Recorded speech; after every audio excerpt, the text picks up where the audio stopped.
Le 25 février dernier, le fondateur de l'équipe de hockey de l'Océanique de Rimouski, M. Maurice Tanguay, est décédé. J'en parle avec les matapédiens Guylain Raymond et Michel Germain. Tout d'abord, toutes mes condoléances à vous, Guylain Raymond et Michel Germain. J'aimerais savoir, pour commencer, je vais demander à toi, Guylain, que représentait pour toi M. Tanguay? Écoute, M. Tanguay, pour moi, c'est un homme très honnête, un homme de parole. La première rencontre que j'ai eue avec lui en 1995 et qui m'avait offert une job de dépisteur, mais juste avant, j'avais passé une entrevue avec Gaston Terrien et tout ça. Et j'avais pas eu la job d'assistant coach, mais j'ai rentré, je vais vous donner un coup de main dans la région, tout ça, puis je vais essayer de trouver les meilleurs talents pour vous dans la région. Fait qu'avec Doris Labonté puis M. Tanguay, c'était le premier contact que j'ai eu. Mais c'est vraiment quelqu'un honnête et de parole. Mm-hmm. Pour toi, Michel? Bien, moi aussi, ça remonte évidemment à 1995, quand la concession des Lynx de Saint-Jean a été achetée à 50% par le groupe Tanguay et par la suite a été déménagée du côté de Rimouski. Moi, ma première rencontre avec M. Tanguay a été très, très spéciale parce que, bon, Guylain passait une entrevue, lui, pour avoir un job. Moi, j'avais le job de descripteur, mais il fallait que je négocie mon premier contrat. Alors, vous pouvez vous imaginer, même si j'avais 35 ans à l'époque, j'avais une certaine expérience et tout ça, mais vous pouvez vous imaginer que j'avais pas d'agent. Alors, c'est moi qui s'est assis devant Maurice Tanguay pour négocier mon premier contrat à titre de descripteur de l'Océanique. J'étais pas gros dans mes shorts, je vais vous dire, parce que, évidemment, c'était un homme d'affaires averti. C'était un gars à qui on pouvait pas en passer une petite vite dans une négociation. Ah oui. Mais comme Guylain le mentionne, c'est quelqu'un de tellement franc, tellement honnête et tout ça, que si j'avais eu des demandes déraisonnables, il me l'aurait dit. Mm-hmm. Mais pas pour me négocier à la baisse. On s'est entendu très rapidement parce que il m'a dit, écoute Michel, on ne sait pas ce que ça va donner la première année. C'est une nouvelle aventure. Alors, on ne sait pas exactement vers où on s'en va. Nous, on ne le sait pas. Toi, tu ne le sais pas non plus. Tu ne sais pas trop comment nous demander en termes de salaire et de bénéfices marginaux. Alors, je te propose qu'on passe un deal d'1 an, puis j'aurais ça comme salaire à te proposer. Est-ce que ça fait ton affaire? Puis moi, ça faisait mon affaire. Ça fait que j'étais nerveux avant la négociation, mais ça s'est fait tellement vite que ça a passé très rapidement. C'était pas le genre de personne qui allait essayer de négocier le plus, c'est ça, à la baisse, là, et non, c'était un homme très honnête. C'est ça, exactement. Il m'a donné ce qu'il croyait sincèrement au fond de lui-même, ce que ça valait comme travail. Mm-hmm. Dans les dernières années, est-ce que vous avez eu affaire avec lui? Est-ce que vous étiez encore en contact avec? Oui, bien toujours. On a gardé un contact. C'est sûr qu'il était moins fréquent depuis quelques années parce qu'il s'était retiré de l'administration hockey, du club de hockey l'Océanique. Mais on avait des contacts qui étaient beaucoup plus personnels depuis quelques années. Au moment où il était directeur gérant et qu'il remplissait son rôle de copropriétaire, il était très présent. Mais là, on le voyait beaucoup et ce dont on se parlait, c'était surtout de la business, du hockey comme tel. Mais par la suite, même si les contacts ont été plus espacés, j'ai quand même eu l'occasion de jaser avec lui à quelques reprises. Mais là, c'était vraiment des questions vraiment beaucoup plus personnelles. Bien oui, j'ai vu ta publication sur ta page Facebook. Puis ça parlait pas juste d'hockey. Tu avais l'air à dire, tu disais dans ton texte qu'il a été là, il t'a même soutenu dans tes périodes les plus difficiles. Là, Oui, puis moi, c'est quelque chose qui est connu. Mm-hmm. J'ai toujours dit depuis le 15 décembre 1998 que M. Tanguay était une des 3 personnes qui m'avaient sauvé la vie. J'ai toujours dit également qu'il avait été comme un deuxième père pour moi. Mais il y a énormément d'éléments, puis ça, j'aimerais que Guylain enchaîne là-dessus. Il y a des éléments qui étaient beaucoup moins connus, des interventions sur le plan personnel de M. Tanguay pour ces petits gars. Quand je dis ces petits gars, là, ça nous incluait. C'était pas juste les joueurs. On était tous ces petits gars. Puis je pense que Guylain peut en témoigner aussi énormément. Mm-hmm. Ouais, Claire, dans mon cas, à moi, tu sais, Michel et moi, on a vécu des épreuves dans notre vie dans les années 90. Michel avec sa famille. J'étais avec Michel en décembre quand ça allait arriver au Président du Québec. Comme assistant coach, j'étais là. J'ai vécu ce que Michel, avec lui, là, c'était profond. Ensuite, Tanguy était là pour aider. Moi, suite au meurtre de ma sœur en 96, qui s'est fait assassiner sur la plage à Maria, j'ai arrivé dans l'équipe en 97. J'ai passé adjoint avec M. Tanguy. On a gagné la Coupe Mémorial.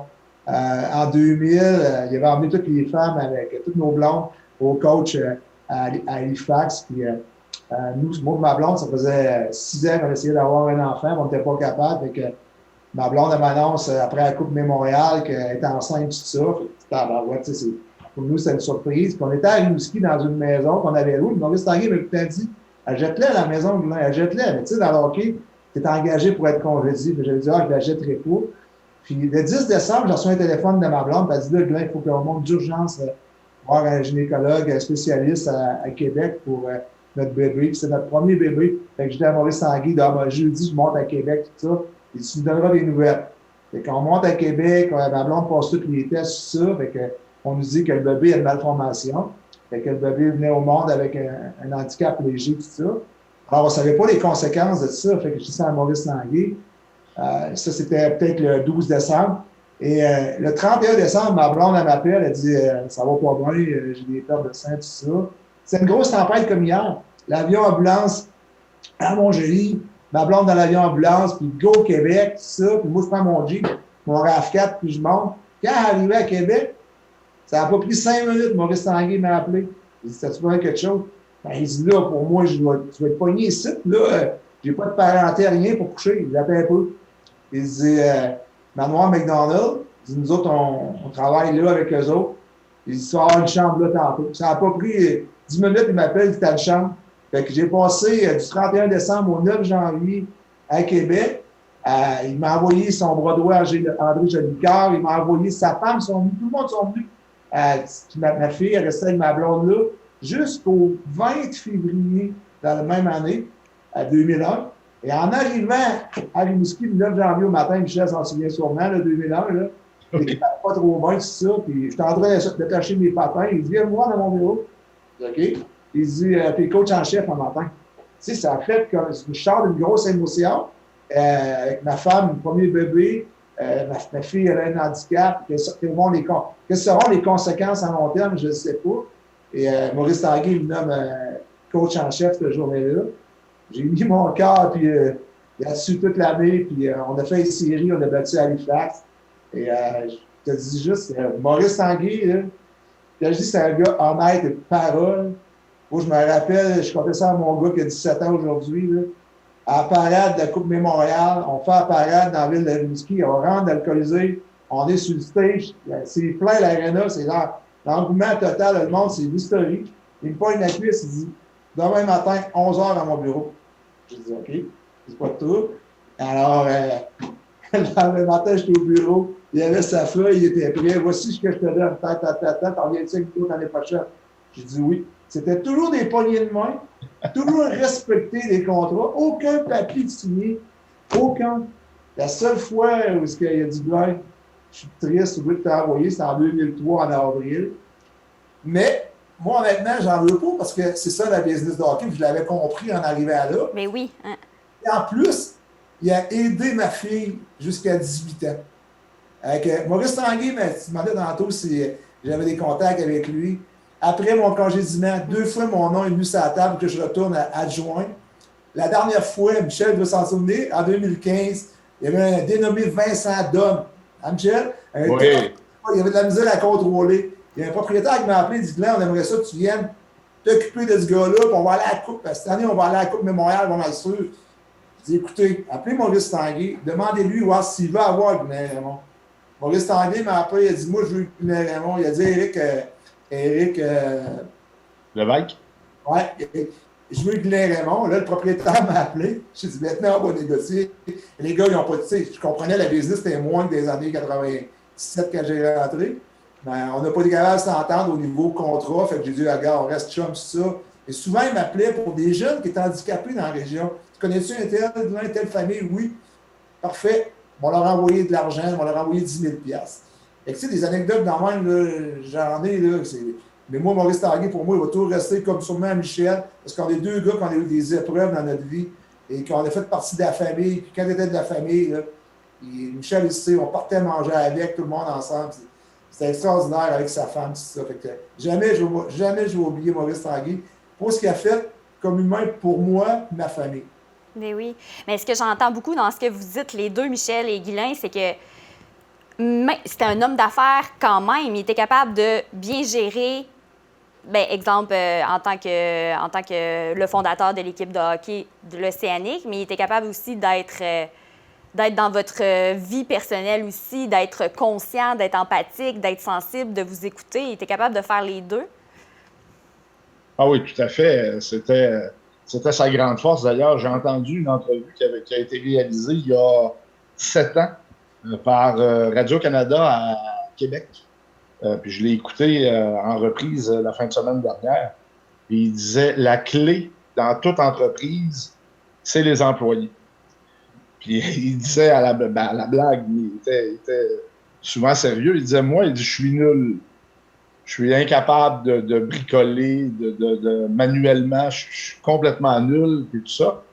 Donc, je dois m'appuyer sur des bons employés si je veux avoir du succès. Alors, ça a été vrai dans ces magasins-là, ça a été vrai avec l'Océanique. Il donnait sa confiance. Quand il t'engageait, il t'avait toute sa confiance. Puis, moi, je l'ai mentionné à plusieurs reprises. Il y a une personne qui ne m'a pas congédié après que j'ai fait une bourde monumentale en ondes à un moment donné. J'ai fait vraiment une niaiserie et il y a juste une personne dans le monde qui ne m'aurait pas congédié. Je disais quelques années plus tard à M. Tanguay, M. Tanguay, si moi j'avais été mon propre boss, je me serais congédié. C'est pour vous dire, parce que j'ai réécouté le tape, c'était épouvantable. Mais M. Tanguay m'a dit non, il ne fallait pas, parce que si je t'avais congédié, qu'est-ce qui serait arrivé? C'était un visionnaire. Il voyait toujours plus loin, mais sur le plan humain. Oui, il pensait pas juste à lui et sa business. Non. Mais on se rappelle que tu as eu une montée de lait en ondes, en direct. C'est ça, exactement. Puis, j'ai été vraiment beaucoup trop loin, là. Quand on pense que le CRTC aurait pu remettre en question le permis de la station de radio. Okay. Ah oui, je répéterai pas le terme le plus vulgaire que j'ai utilisé dans mon envolée, mais non, ça aurait valu un congédiement. Et ça le valait, et j'ai toujours été convaincu par la suite. Mais Maurice Tanguay a dit non, parce que si on fait ça, qu'est-ce qu'il va arriver avec toi après? Ça fait qu'il était bien au courant de mon historique, puis il ne me faisait pas confiance si il m'avait congédié. Puis il avait peut-être pas tort. Ça fait quand je dis qu'il m'a sauvé la vie, c'est plus qu'une figure de style. Ouais, mais c'est fou, c'est là qu'on se rend compte. Mais c'est aussi parce qu'il a pris le temps de te connaître personnellement. S'il n'avait pas pris le temps, peut-être qu'il t'aurait congédié. C'est ça. Et c'est ce qui démontre que ce qu'il disait était vrai. Il dit, moi, toutes mes entreprises sont appuyées sur mes employés. C'est mes employés qui font foi de tout. Alors, il ne te considérait pas comme un employé, tout simplement. Il te considérait comme un membre de la famille. Mais qu'est-ce que j'entends dans ce que vous dites, toi et Guylain, c'est qu'il n'y avait pas l'air d'avoir peur de se mouiller, d'aller au front pour ses employés, même si tout le monde n'était pas en accord avec lui. Je ne sais pas si...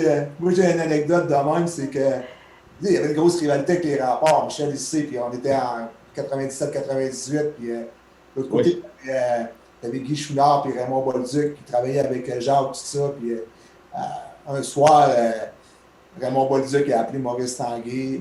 C'est-à-dire, il a parlé à Jacques parce que Jacques a parlé à son père.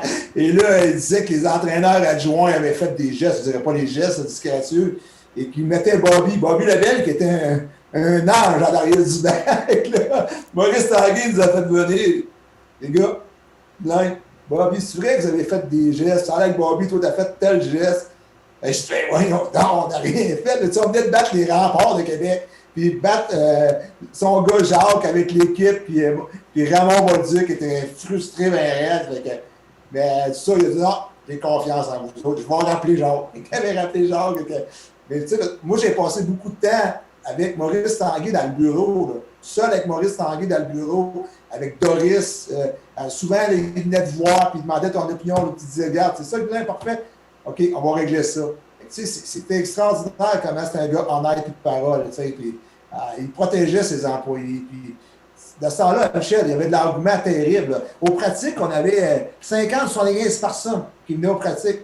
Puis du monde, là, ça placotait, puis ça s'en allait dans les centres d'achat. Après, fait que souvent, je disais, quand j'étais adjoint, je disais, OK, on va leur parler un peu. On va enlever de la boucane un peu. Là. Fait que, il y a eu des gageurs avec ce monde-là. Des fois, l'exemple, la Coupe Mémorial, il y a quelqu'un qui avait gagé, Michel, je ne sais pas si tu te rappelles, que Jacques Larivière ne ferait pas plus que 10 buts. Il n'a fait tout cette année-là. Moi, je disais, on pratiquait le screenshot à l'heure du but. Mais Doris mettait sur le powerplay. On avait gagné, il avait fait 12 buts. Fait que, c'était extraordinaire l'engouement. Maurice Tanguay était au courant de tout ce qui se passait. Il ne manquait rien. Rien. Ah oui, il était vraiment au courant. Oui, puis moi, j'en aurais aussi des centaines d'anecdotes, mais celle qui me revient au moment où on en parle, là, c'est un journaliste de Québec. Puis M. Tanguay, ben, son siège social d'ameublement Tanguay, tout ça, c'était à Québec. Mm-hmm. Alors, la rivalité Océanique-Rempart, il fallait qu'il soit prudent quand même dans ses affirmations, puis tout ça. Ça qui était souvent sur ce qu'on appelle le hot seat en mauvais français. Mais je l'ai jamais vu baquer. Puis il y a un journaliste qui est allé le voir, puis qui n'était pas content d'un de mes commentaires après un match. Un journaliste de Québec lui avait dit: est-ce que vous êtes d'accord, M. Tanguay, avec ce que votre descripteur a dit au match lors de la dernière partie entre les Remparts et l'Océanique? Mm-hmm. M. Tanguay lui avait dit: j'ai pas à être d'accord ou pas avec lui. C'est mon descripteur et il va rester mon descripteur. Beaucoup de respect. J'étais debout en arrière et j'entendais ça. Je disais, là, je bombais le torse. Hein. Je disais, ouais, là, c'est Maurice qui l'a dit. Je pense que vous allez me sacrer patience. Mais beaucoup de respect pour le travail de ses employés. Ah oui, c'est vraiment... Guylain disait tantôt, les coachs sont engagés pour être congédiés.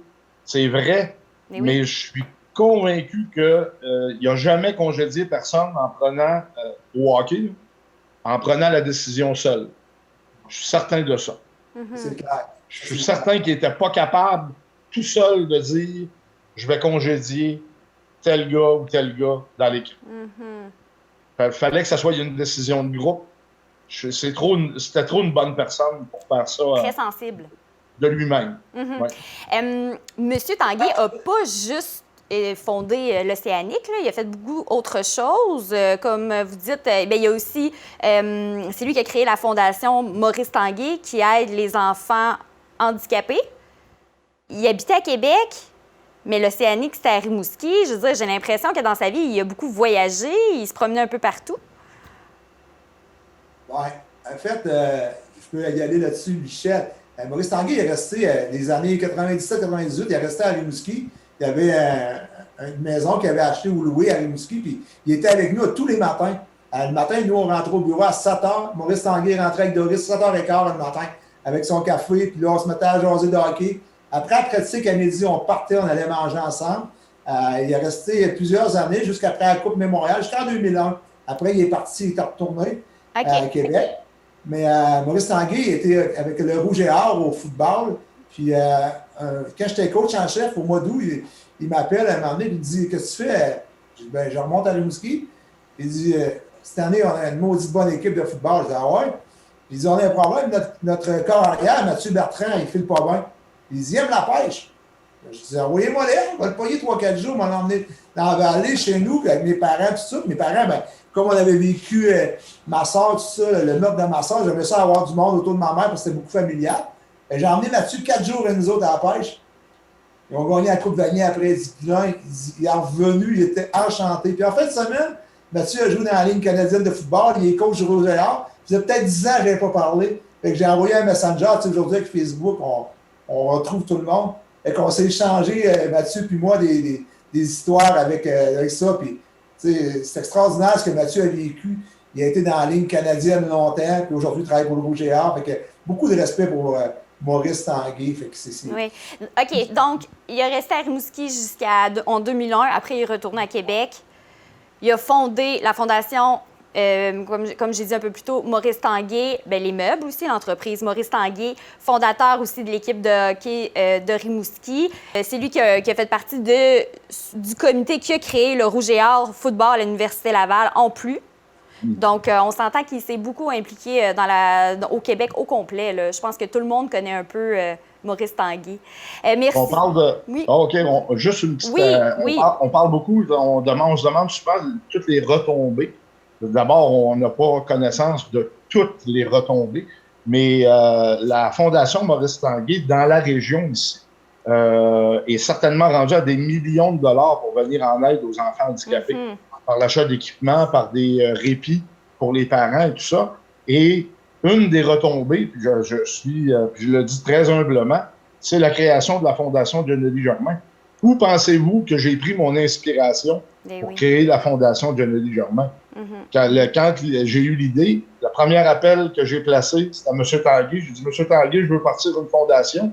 Je ne connais pas ça, pouvez-vous m'aider? Il m'a parlé pendant 1 heure au téléphone de ce qu'il fallait faire, de ce qu'il fallait pas faire, faire attention à ci, faire attention à ça. Ça a été extraordinaire. Quand j'ai raccroché, j'étais rassuré. Ah oui. Là, parce que là, je savais que mon projet allait voir le jour parce que j'avais été guidé par la meilleure personne pour me guider.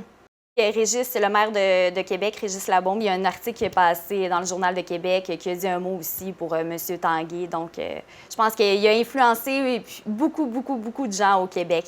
Donc, merci beaucoup, Guylain Raymond et Michel Germain. La TVC de la Matapédia tient à dire aussi toutes ses condoléances aux proches de Maurice Tanguay. Merci beaucoup. Quelque chose, un petit dernier mot. Ah oui! Ça n'arrêtera plus. Ben oui, allez-y, on est là pour ça. La fondation, depuis la naissance de ma fille, j'ai continué à vendre des billets tout le temps pour eux, tout ça. Puis cette année, quand ils m'ont appelé avant Noël, j'ai dit, écoutez, c'est dur parce que je ne fais pas de social avec personne en ce moment. Fait que c'est dur d'aller vendre des billets, mais ils ont un billet numérique. Fait que moi, j'invite les gens, je l'ai dit sur mon Facebook en décembre, en janvier, j'invite les gens pour un 10 ou un 20 là, achetez-vous un billet pour gagner une maison. Puis ça aide les enfants. Oui. Moi, personnellement, j'ai aidé beaucoup de monde dans le coin, puis ça a aidé ma famille. Alors, ça aide les jeunes. Fait que mettre un petit 10, là, ça va à peine. Vraiment. Merci beaucoup. Bye-bye. Au revoir.